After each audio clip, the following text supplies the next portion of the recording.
So, hello everybody from YouTube. We are live right now on Twitch, and this is something I've been wanting to discuss for a while. It is a video about things that I feel ANET should improve in Guild Wars 2 around 4 or 5 months after End of Dragon's release. And I say this in a way where I think having these improvements done this year would be better than having new sort of content done this year. What I mean is have these improvements as the main focus, and if we have to postpone a bit of a newer content after the expansion, I actually think it would be better for the game, because we have the upcoming Steam release that will sometime take place. Not sure when, but it will happen eventually. And if we want to get new players to the game, I think some of these issues need to be fixed to further accommodate them and to give them a better start than some of the players we've had recently in the game.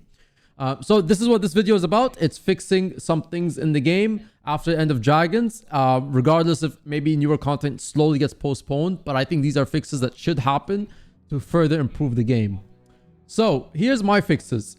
And if I forget anything, or if there's anything that's not mentioned on this list, you could feel free to comment it below. I kind of wrote this list, on the whim. I didn't really have time to sit down and really think everything. So I'm sure I missed something. And if I did, you could let me know in the comments and discuss in the comments. Or you could also always join us on Twitch. And we'll discuss with chat as well. So I'm going to talk about these, give my suggestions, and then I'm going to have a discussion with chat. We'll probably have these as 2 separate videos.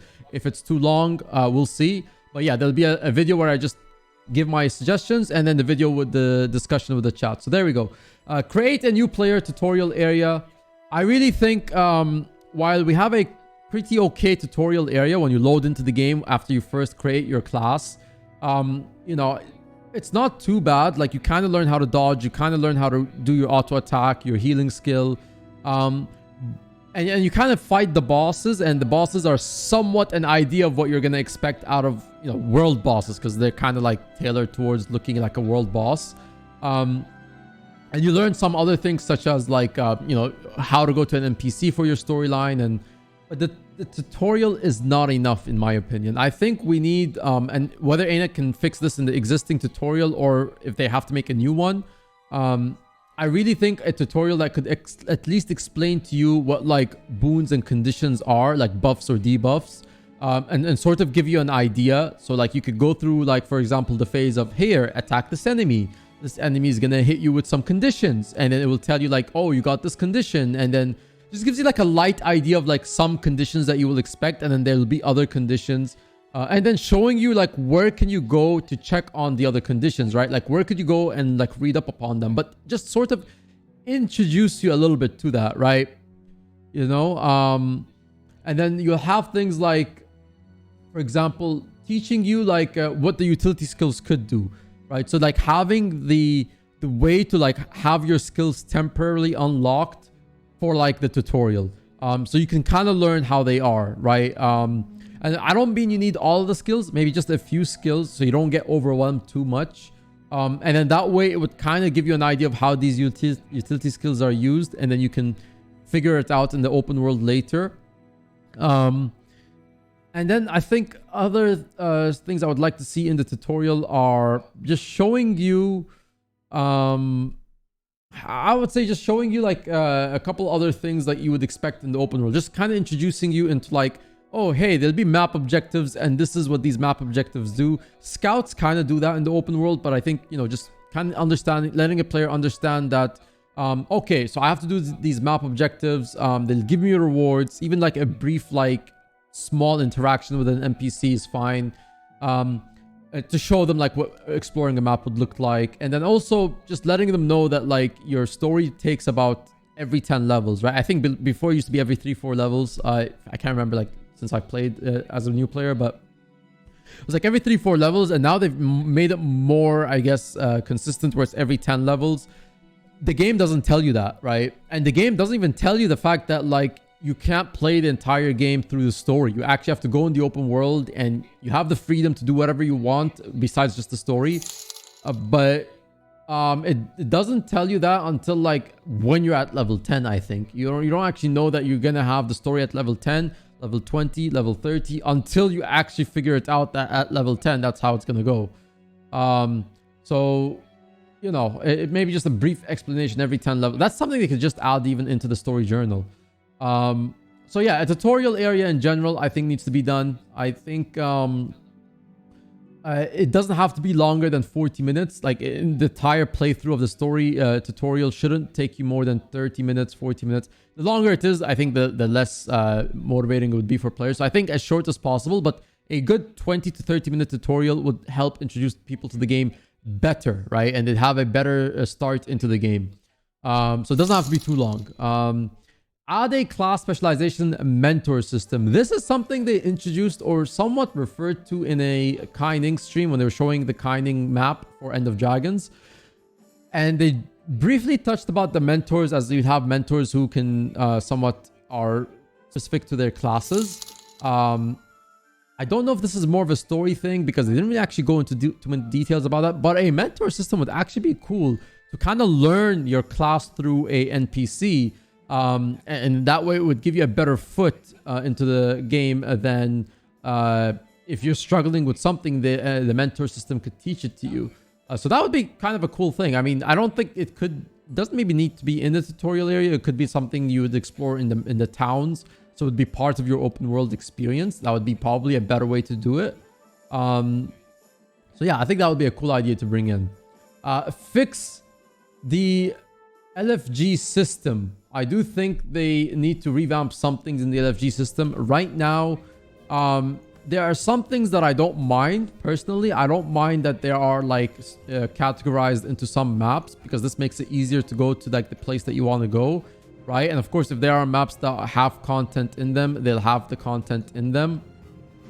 But I do think that some things could be beneficial to be included in another part, right? Example, when you go to guild recruitment, you know, I don't really think that many people actually use the guild recruitment, and it's also at the bottom. I actually think the guild recruitment could be like its own chat option. They could put it in like a chat option where people could just, I guess, you know, it might be spammy, but you know, right now it's clearly not working in the LFG system. They should probably include it in a chat box where people could, you know, and you could tick that as an option to see that conversation. And people could just see like a map or like equivalent open world option for like guilds. It might be a little spammy, so that might not even be the best way to do that. But you know, it's one way of probably doing it. I do think a event timer system where it would tell you what events are upcoming in the game would be great, because right now either you have to install an add-on or you have to go on wiki timers, right? Like you type in your chat /wiki space ET standing for event timers, and that will take you and show you all the timers of all the open world events that happen. That needs to be in the game, because right now the only way to have it in the game is to install an add-on to put it in the game for you. So they definitely need to have that here, where it's, you know, try to get people to look at every information that they need in the game. It's okay when people have to leave the game to find information, but when you have core mechanics, what I believe are core mechanics, you should have them in the game. So those are a few takes that I have for the LFG. There's a lot more. Honestly, I thought of a lot more, but they don't seem to be on my mind right now. They'll probably be in the discussion. It's fine. So they will be in the discussion video. Revamp the PvP and the WW. Like, no one actually goes here to talk about PvP or WW stuff, right? People are usually in the lobby, in the PvP lobby, or in World vs. World, you're in the Borderland converse. Like, you have like different like talks in the Borderlands when you're there, and then you also have like team conversation in WW. Nobody's ever using these two, right? So they could definitely revamp these. So yeah, and then I think this would be a cool thing to have is like a event category. So if someone's hosting an event, even if it's like in the same map of like an event, I think an event category would be great for people who are either they're hosting something on stream or just guilds, like just doing something in the game. Like they don't even have to be someone who's streaming or a guild that's streaming. It could just be like a guild is running an event and they'd love to showcase it somewhere to people, right? And like they'd love people to join in on their event. It's like an events channel for people to post like, oh, hey, we're doing a fashion contest. Maybe it's streamed, maybe it's not, but that's fine. But like, here's a fashion show. Here's a we're running a trivia with our map comp or something. You know, like just an events place to have these showcased. Just a few little nitpicks here. And of course, there'll be more if I can remember them. We'll talk about them in the discussion part of the video. A couple other things I would like to also discuss are the guild system. Yes, you know, and some of these, as you'll notice, I have a couple points about the guild system. I don't think they all... yeah, I think you could group all of these in. So a chat option for guild advertising. Again, maybe not the best thing, but could be. And then let's see. Add new guild missions. Guild missions were really fun to interact with. They're almost dead now because anyone who does guild missions doesn't really need commendations as much as before. But it was a great way every week to come with your guild mates together and fight some, you know, bounties, do some guild challenges, jumping puzzles, treks where you have to go like parts of the map in the game and like find new treks. Like there's so much more of these that you can add now in the game. We have so many maps that they could add these in. It's not something that they have to create from entirely new maps. The maps exist. They're right there to create guild missions, right? And probably earning more rewards there. And you could even tailor it towards Living World Season 4 guild missions, get you these kind of rewards. Season 3, these kind of rewards. Iceboot Saga. So you could even tailor the guild missions in every region of the game based on like what currency you'll earn in that region. So, you know, guild missions were a great way to engage guilds together. And of course, speaking of which, they need to somewhat bring back, it's not listed on my list here, but they need to bring back some sort of an influence system or a way where you earn, where it's still there, but it's not as meaningful as it is before. I think they need to find a way to make the influence of doing activities with your guildmates worth the time. Because back in the day, before Heart of Thorns, you never had actually a level for your guild. You had this thing called influence. And as you could see, you somewhat still earn it now, but it's not as significant. It was significant before Heart of Thorns because that was the only way to level up your guild back then. And it encouraged that if more people were repping the guild and doing events together in the guild, it would contribute to more influence. Now that's not the case, or at least it's not as big as it used to be. And that has sort of inspired the idea of like, oh, I can be in 5 guilds and I don't actually necessarily have to rep any of the 5 guilds consistently. I'll just rep whatever guild, right? And that's also fine. But I felt like if you had that loyalty thing of like, I really want my guild to succeed, more ever it was more active back then than it was today. Because today people are only repping guilds for the boosts or if they really do like the guild.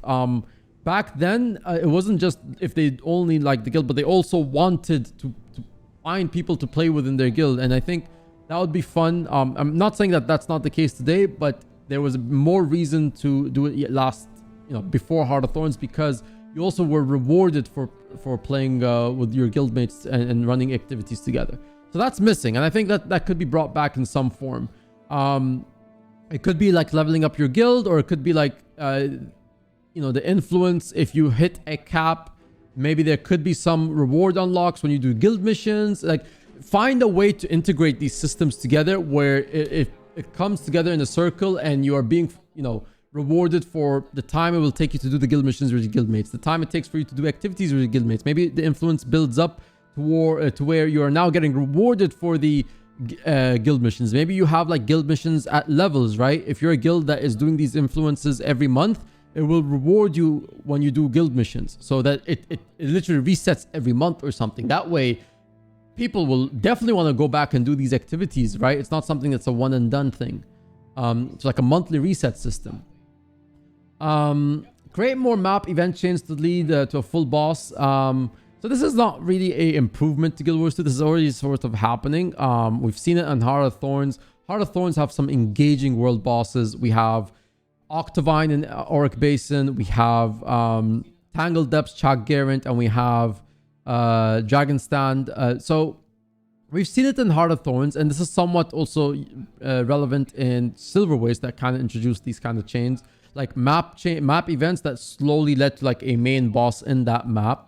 this was missing from Path of Fire, and this was missing in Living World Season 3, right? Because those two maps were very story driven, exploration heavy, and so they weren't really focused on that, which is not a bad thing. But I think you obviously see how much more active the Heart of Thorns maps are compared to the Path of Fire maps. No one's really in the Path of Fire maps unless maybe a couple bounties or achievements. But in the Heart of Thorns maps, you not only have those achievements and things like that would progress your account in different ways, you also have these events. We've seen it in Living World Season 4. We've seen it in sort of the Icebrood Saga. And so I'm hoping End of Dragons is going to introduce this.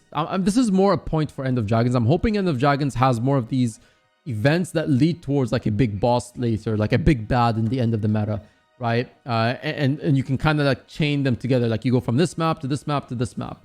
Because to me, when I run open world content, I prefer doing like in say 3 hours, 4 or 5 maps. I don't like the idea of staying in one map for 2 hours. I think it's a little repetitive and boring. I like when I go through like the Living World season maps because the LS4 meta train goes through like 4 or 5 maps, and even in those maps, because there's a diversity of events that you could do before the end boss of that map, it makes it fun because each commander will run different events. Like for example, in Istan, before Great Hall in Istan, you could run either Graveyard, or you could run the Airship Pirates, or you could do we call it Bob, but I don't actually remember the name of the boss itself. But like it's called Bob, right? And we could even do the Akili event. All of that before the actual Great Hall, right? And some commanders will either try to see which ones they want to tackle from those events. Like they'll do Akili Graveyard. One boss will do airships and Akili. Like, you know, they'll mix and match. When you're in Jahai, some will do the Jinn Escort event. Some will prefer to do the incursions. Like there's a variety of even how the maps are run before the final boss. So more of that. I'd love to see that in End of Dragons because it just engages more and people feel like they can hop in and out. Whereas one map, you kind of feel tied to that one map.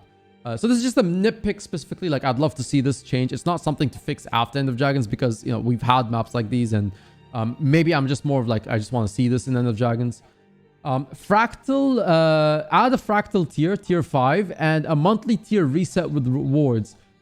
This, you know, I've seen a lot of people suggest this, and this really would be fun. I really like if you could maybe have the option to participate in like a monthly leaderboard where like you choose to reset your Fractal tiers, and it's like a 0 to 100, you know, and you know, there's a leaderboard to see like who was able to accomplish it, how many times in that 1 month or something. And maybe there's some sort of reward tied to that. I mean, you could even make the rewards more fractals based, like encryptions and extra keys and stuff like that. And then maybe, let's see. I mean, you could maybe do it every 2 months or 3 months. I mean, it doesn't have to be every month, but, you know, I think a tier reset in general, people have called for that before, and I'd love to see that happen. Simply because it would give reason to even do the earlier fractals. Right now, the Rex are also an extra bonus. People usually do T4s and CMs every day. You know, of course, we've had the recent change of reward structure with fractals, but people do the T4 and CMs every day, and sometimes we'll go for Rex. I think this would even give an extra precedent to go do the 0 to 100. And another tier, I think people also would love to see another tier. Right now, we have 21 fractals, so I would also think maybe we would round up to 25 fractals because that would give us a nice 25 number. Maybe that's something they could add in. But I do think fractals could use a tier reset. This is like something that's been suggested by so many people. There'd only be so much good to have this into the community, revitalize fractals even more. Bring back WW seasons, maybe when license is out. Yeah, I don't know if they would bring back seasons. Seasons was a fun way to kind of get in that competitive mode. Back then, obviously, we're still in the server structure era, but I enjoyed it. You know, servers were very, you know, competitive. You had loyalty and things like that. I'd love to see this in alliances. And of course, a leader system, right? A leaderboard system for, like, I don't know, the alliances with the most PPT points, alliances with the most PPK points, alliances with the most, let's see, anything, you know, like just create a nice leaderboard system to see what alliances are on top of what, right? And tailor it, right? You know, of course, the alliances with the biggest amount of PPT guilds will obviously maybe win the PPT category. Doesn't mean like another alliance can't win. Maybe makes it harder, but like just have a leaderboard for different things, maybe an overall leader point and points as well. It would definitely help out, I think. So that I'd love to see. Maybe even an alliance leaderboard system with the people who've completed the reward tracks the most and things like that. So leaderboard would be nice to see. We don't have one. We kind of have one, but it's not really. I don't think anyone cares for it because there's no seasons anyway. Improved spectator system for GVG Arena. This I would really want to see. I really want to see a way to improve the GVG Arena. We had the recent changes where now the arena is not server locked. It is kind of just region locked now. So that means people if you're in EU, you don't have to be in a different server, in the same server to go to the arena. Everyone's in the same arena, in Edge of the Mists, and this is great.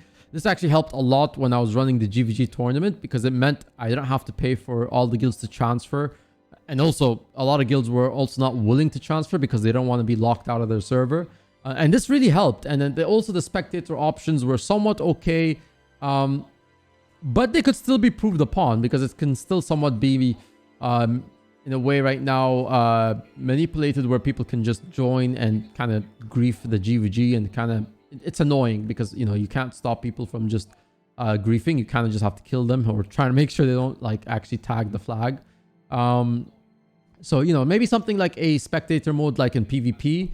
I don't know if this is an issue with Edge of the Mist, so maybe it has to be instanced. Maybe like they just can't implement it in Edge of the Mist. So if it's instanced, then so be it. But just the same way for PvP as it is for what we could see in GVG. That's what I'd love to see. And of course, if they could even implement that in the guild halls, that'd be great, you know. One other option, I just remember it now, right? Like have WW stats for guild hall in the GVG arena. Makes no sense we have an arena to GVG when it's locked to PvE stats. We would love to see a GVG stat for the guild hall arenas. So that's one point to add for guild hall in guilds. Spectator system for other game modes. This is something someone mentioned in chat earlier about like we could have with the Jade bot now, right? Because the Jade bot can have like a eagle overview. So something that maybe could have your Jade bot follow for example, like if you're watching a beetle race, you could kind of follow a beetle race where it's like it's focused on one person and it could just follow them from the top. Or griffin races, or you know, raids, for example, or fractals. Bit difficult in fractals, I would say. Raids is probably more easier done, and same with strikes. That would of course mean like one person has to sit out, so that'd be like, you know, 9-man content. You know, honestly, a spectator mode for like raid run events would be fun. It's kind of like in Guild Wars 1 where you had like a spectator mode for PvP and GVG matches that they already took place and you could just spectate them after they've taken place. I think this is something that they'd have to like really like invest resources to get something like that done for Guild Wars 2. So I am not expecting to see that anytime soon.